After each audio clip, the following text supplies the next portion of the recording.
Hello and welcome. This is a drink called how to make iced, carbonated, strong coffee, pineapple natural flavor. First thing you gotta do is you put the ice cubes into this mug.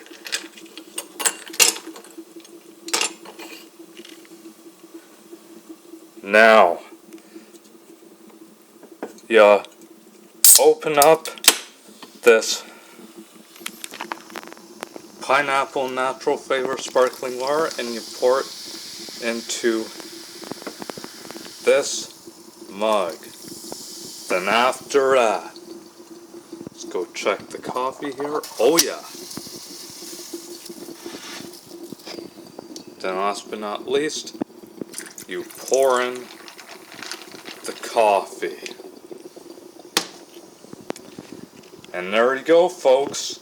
Here is your iced, carbonated, strong coffee, pineapple natural flavor.